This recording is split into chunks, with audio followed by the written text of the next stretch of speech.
À votre avis, quels sont les composants qui sont utilisés pour créer un parfum? En fait, c'est l'huile de fleur, je crois, là, et c'est vraiment important. Et après, l'alcool. À la base d'alcool pour le diffuser dans le corps, que ça reste. Après, ça peut être des essences. Aucune idée. Les fleurs ou les fruits. Oui, un peu d'alcool, peut-être, il y a dedans. La vanille? Pour moi, c'est des extraits de fleurs et surtout des fleurs.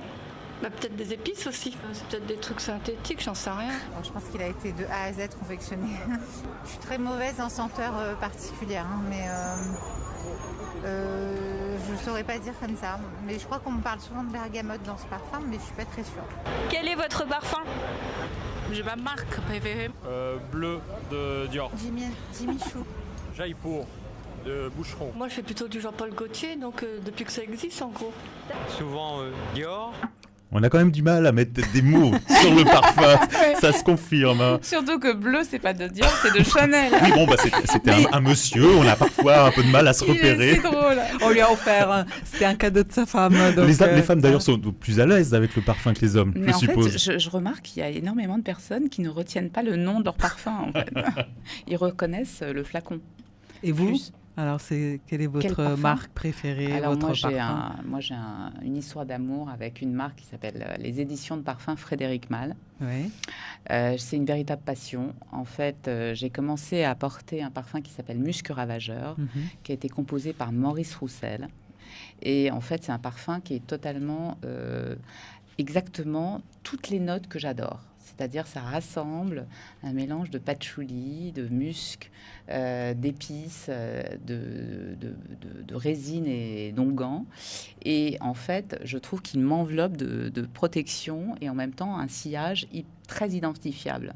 Mais alors là, on est sur du très haut de gamme, quelque chose quand même qui n'est pas c'est accessible au grand nombre. En fait, disons qu'il y a une... D'ailleurs, nous l'avons ici. Voilà, Ça, en fait, je vous ai apporté le coffret qui célèbre les 15 ans de la maison Frédéric Malle. Et donc, dedans, vous avez une sélection de mes parfums préférés, en fait.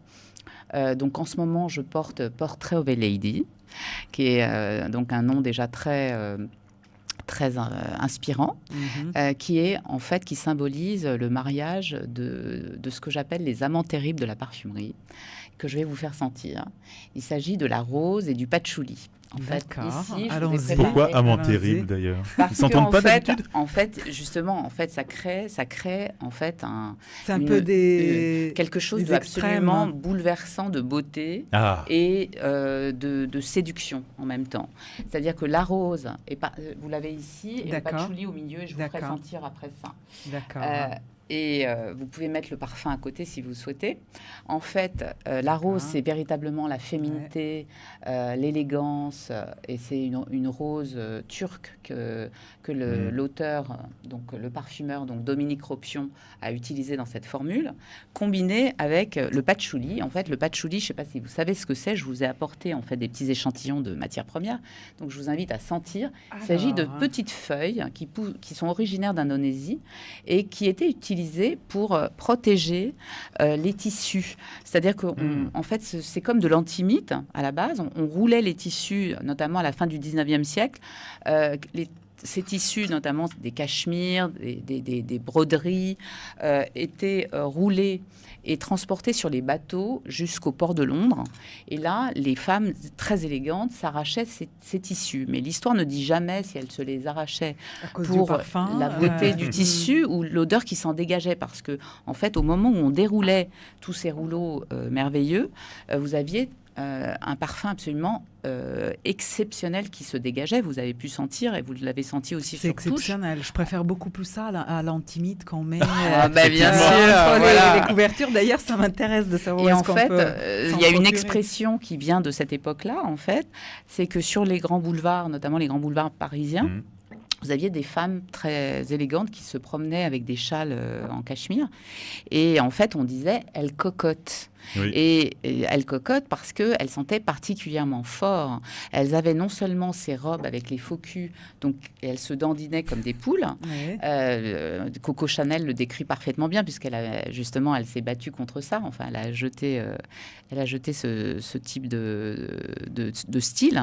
Et elles avaient également cette odeur extrêmement identifiable, qui pendant longtemps a eu une mauvaise réputation, en fait. Donc c'est parce que leur tissu était imprégné Complètement imbibé, de patchouli. Et ensuite, l'odeur est revenue totalement en vogue à la fin des années 60, début des années 70, quand les hippies sont revenus avec des petits flacons de patchouli, parce qu'ils avaient l'impression que ça allait cacher l'odeur du cannabis. D'accord. Enfin, c'était tellement puissant. Ah bah oui, bien sûr. Et il y a une femme extraordinaire qui a eu une idée de génie, c'est Estée Lauder, qui en 1971 a lancé Aromatics Elixir de Clinique, qui appartient au groupe Lauder, donc qui est une marque de cosmétiques, mais c'est la première fois qu'il lançait un parfum.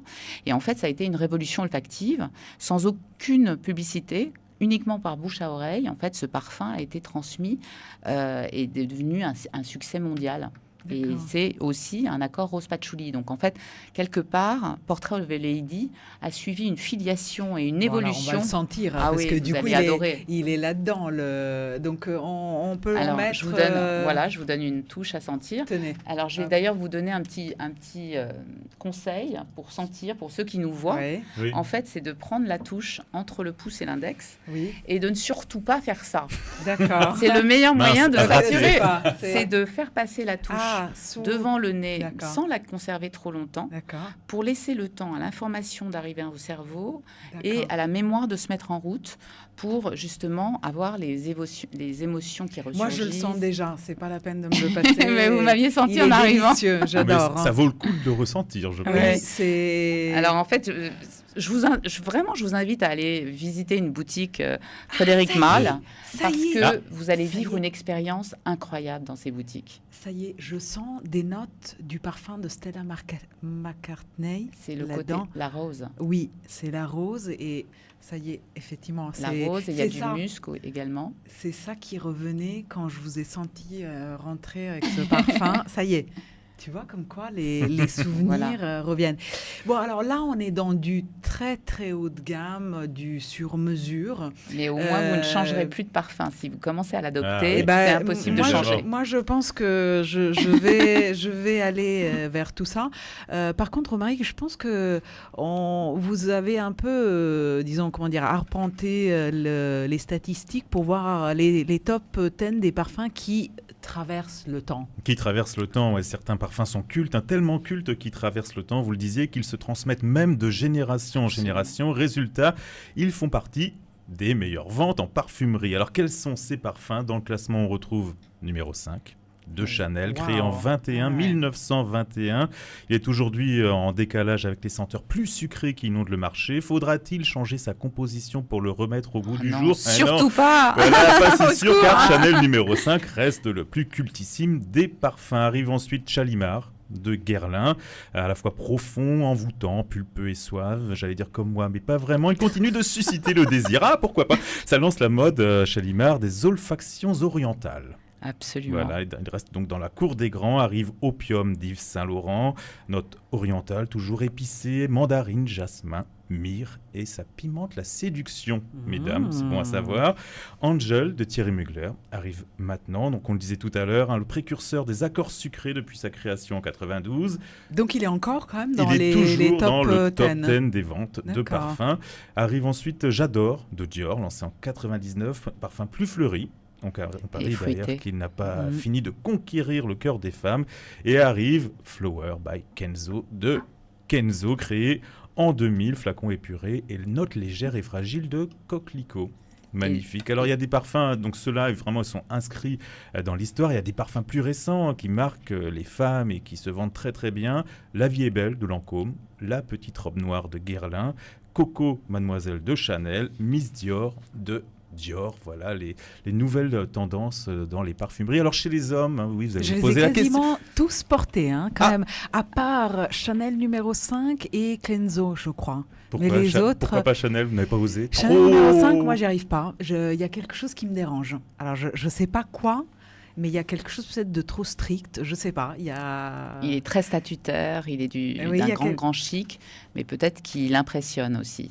Alors je sais pas, j'ai jamais réussi à le porter. Peut-être qu'il me rappelait aussi ma grand-mère, je sais pas. Il y a quelque chose de... Ouais.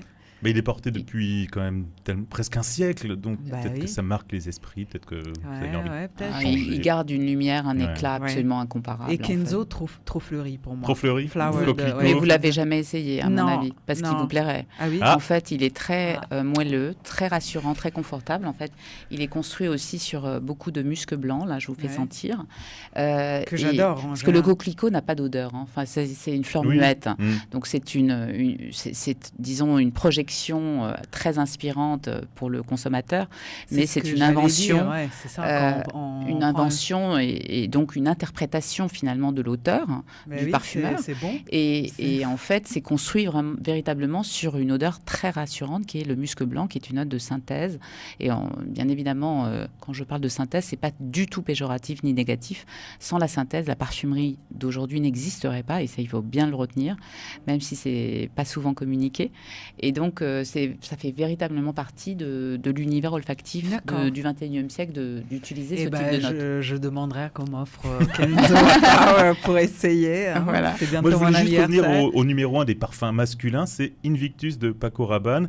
Donc, c'est un parfum qui est taillé pour le succès. C'est une eau de toilette. Il y a une différence entre parfum eau de toilette. Moi, j'y connais rien. Oui, alors vous avez une différence en fait de concentration. C'est-à-dire qu'une eau de toilette est moins concentrée qu'une eau de parfum.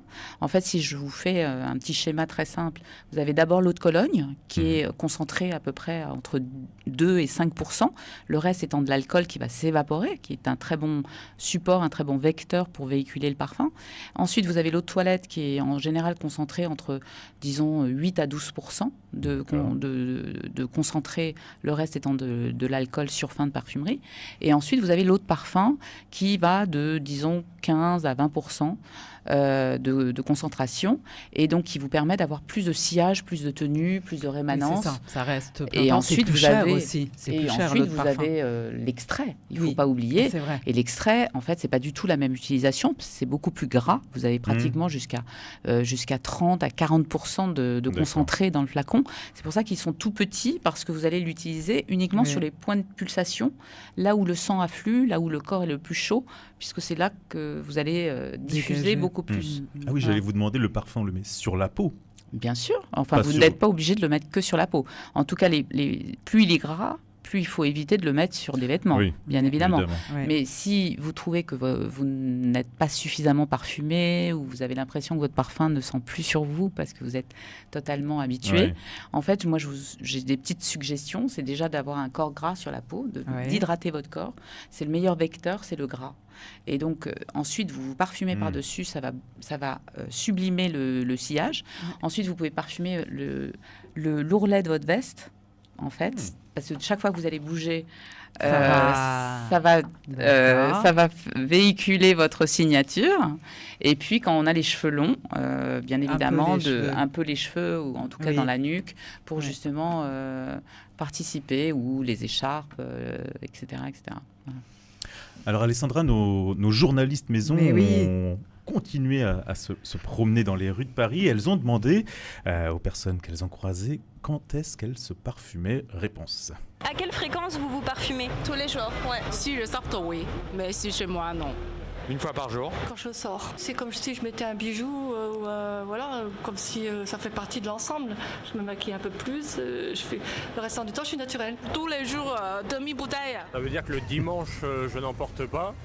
Et que par contre, comme je travaille tous les jours de la semaine, généralement, j'en porte tous les jours de la semaine. C'est plutôt pour des belles sorties, pour des choses comme ça. Tous les jours. Parce que dans mon travail, je mets pas forcément du parfum tous les jours. Donc le week-end, quand j'ai l'occasion de m'habiller normalement, quoi, en dehors du cadre du travail, quoi. Quel genre d'odeur vous recherchez alors en général? Côté un peu vanillé et un petit peu pas commun. Moi, j'aime pas trop les parfums quand on passe à côté, que c'est au secours. J'aime pas quand je rentre dans l'ascenseur et que ça sente le parfum d'une dame qui est un peu trop envoûtant. Un peu ce qui est sport, un peu fort quand même. Je préfère au fruité, le goût fruité un peu fleur. Surtout des odeurs qui sont un peu de rose, rose, ça peut être un peu poudré aussi, intense, avec une personnalité. Par exemple, quand je suis au travail, je mets vraiment les fleuris et quand je vais sortir avec mon copain, par exemple, je vais mettre un parfum beaucoup plus femme ou un truc comme ça. Et en fait, par exemple, pour l'été, il y a des parfums que j'utilise pour l'hiver. Par exemple, la Nuit Trésor de Lancôme, je préfère l'utiliser la nuit et en hiver parce que je trouve qu'il est assez lourd et pour l'été, enfin, j'aime pas trop. Par exemple, pour l'été, je préfère utiliser Coco Mademoiselle. C'est plutôt les parfums fruités, plutôt un parfum à la framboise en fait. Puissant, un peu poivré. Alors, plutôt du Miss Dior, ça dépend, plutôt parfumé, rosé. Plutôt floral. Je préfère plutôt léger, plutôt d'été. Plutôt du parfum sucré, un parfum sucré en général. Et en réalité, je porte toujours le même. Un parfum, c'est comme un beau vêtement, c'est selon les circonstances. On s'habille en portant du parfum. En fait, c'est surtout qu'on se sent nu si on n'a pas de parfum. Pourtant, Marilyn Monroe ne portait que du Chanel numéro 5. Elle était nue. Mais parfois. c'est vrai que en fait, ça m'est arrivé plusieurs fois de remonter chez moi parce que j'avais oublié de me parfumer. Ah oui, je me sentais mal. J'étais désespérée, en fait. Surtout depuis que je travaille plus dans un labo. Parce que c'est vrai que quand vous travaillez dans un laboratoire de composition, c'est un peu dérangeant d'être parfumé. Mais ça fait partie, en fait, d'un accessoire. Et d'ailleurs, c'est ce qu'avait parfaitement compris Paul Poiret et ensuite Coco Chanel lorsqu'ils ont commencé à lancer leur parfum en l'associant à leur collection de couturiers. Mais alors, pas tout le monde est de cet avis-là. Moi, j'ai côtoyé des personnes qui étaient obsédées par l'odeur naturelle de notre peau, que si on mettait du parfum, ça changeait quelque chose, que c'était plus naturel. Donc, j'aimerais bien aussi arriver à véhiculer auprès de ces personnes justement le plaisir d'un parfum. Alors, en fait, s'ils sont réfractaires à ce point, je pense que ça doit commencer par en fait, les produits qu'ils vont utiliser pour se laver. D'accord. Donc, les produits de toilette, puisqu'il faut savoir que c'est aussi un travail considérable de parfumage, de travailler sur cette catégorie, ce qu'on appelle les cosmetic and toiletries. Et donc, en fait, pour trouver des notes qui vont ne pas être envahissantes, parce qu'il ne faut pas que ça sorte et que ça domine leur odorat, mais avoir quelque chose qui rentre justement dans les caractéristiques de ce qui peut leur convenir. Donc, qu'il soit, à mon avis, soit frais, donc avec des notes hespéridées un peu bergamote, pamplemousse et dionne. Les dionnes, c'est la note fraîche du jasmin ou même du néroli, un côté fleur d'oranger, un peu l'odeur des produits pour bébé. Et donc là, en fait, je pense qu'il n'y a pas de risque. Il n'y a pas de risque. Voilà. Je vais commencer à œuvrer dans et puis en plus, ça s'évapore vite. Ce sont des notes très volatiles, donc c'est pas quelque chose qui va être entêtant toute la journée. Et c'est un premier pas vers une forme de parfumage. Mais c'est sûrement inconscient, en fait. Ils doivent sûrement utiliser des produits et ne pas s'apercevoir qu'ils ont... Et alors justement, par exemple, qu'est-ce que vous conseillez en termes de produits de toilette? Est-ce qu'il y a des marques, mais dans le commerce de tous les jours qui sont... Parce que moi, je suis très bio dans ce sens-là. J'aime bien, parce que c'est assez doux, c'est pas trop agressif comme... Alors, je ne sais pas quoi vous proposer en termes de marque, parce que moi, j'ai des habitudes qui sont probablement des produits trop parfumés pour vous. Okay. Moi, je suis une fan de Nuxe.